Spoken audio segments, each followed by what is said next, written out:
बिहार के नालंदा में मारपीट में घायल शख्स की मौत। पावापुरी में इलाज के दौरान हुई पीड़ित अतहर की मौत। 5 दिसंबर को 10 से 12 लोगों ने हमला किया था। गांव में घूम घूम कर कपड़े बेचता था मृतक। मारपीट के 10 आरोपियों में से अब तक 4 को पुलिस ने अरेस्ट किया। जनगणना 2027 के लिए मोदी कैबिनेट की मंजूरी भी। 11,718 करोड़ रुपए के बजट को मिली मंजूरी। केंद्रीय मंत्री अश्विनी वैष्णव ने दी जानकारी।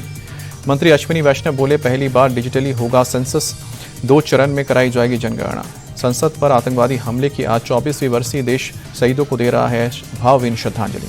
उद्धव ठाकरे का मोदी सरकार पर अटैक। कहा कि देश के लिए नहीं बीजेपी के लिए काम कर रही है केंद्र सरकार।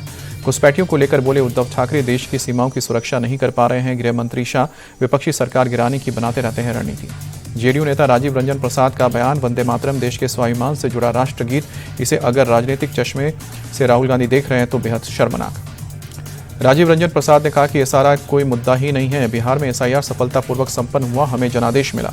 केंद्रीय मंत्री एसपी सिंह बघेल बोले, बिहार में एसआईआर के बाद से पूरे विपक्ष में डर। जनता ने एसआईआर के पक्ष में दबाया बटन। राष्ट्रहित में है प्रक्रिया। एसआईआर को लेकर कांग्रेस नेता पवन खेड़ा बोले, एसआईआर के नाम से वोट चोरी को कानूनी जमा पहनाने की कोशिश हुई। विपक्ष के वोटों को काटना इनका लक्ष्य। बीजेपी नेता शुभेंदु अधिकारी का ममता सरकार पर हमला। कहा कि ममता बनर्जी सत्ता में रहेंगी तो लिखा रहेगा बाबर का नाम, बीजेपी के आने पर नाम हटेगा। इंडिगो ने चीफ एविएशन एडवाइजर एलसीसी को किया नियुक्त। एविएशन एक्सपर्ट कैप्टन जॉन एलसन के नेतृत्व में नियुक्ति। फ्लाइट संचालन में देरी और गड़बड़ियों की होगी जांच।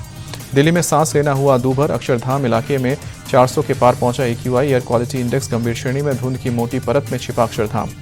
दिल्ली के कालकाजी में एक ही परिवार के 3 सदस्यों ने की खुदकुशी। 52 साल की अनुराधा कपूर ने अपने 2 बेटों के साथ लगाई फांसी। अनुराधा कपूर के कमरे से मिले सुसाइड नोट में डिप्रेशन को बताया खुदकुशी की वजह।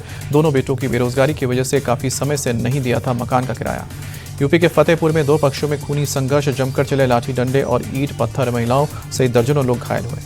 मौके पर पहुंची पुलिस के सामने भी दोनों पक्ष के बीच हुआ पथराव। तनाव को देखते हुए भारी तादाद में पुलिस बल तैनात। खुले में शराब पीने वालों के खिलाफ लखनऊ पुलिस का अभियान। अलग अलग इलाकों में की गई कार्रवाई। मडियाव इलाके में हिदायत देते हुए 92 लोगों का चालान काटा। लखनऊ में सनकी आशिक ने प्रेमिका को मारी गोली। युवती के हाथ में गोली लगी। आरोपी की तलाश कर रही है पुलिस। ब्रेकअप से नाराज था युवक।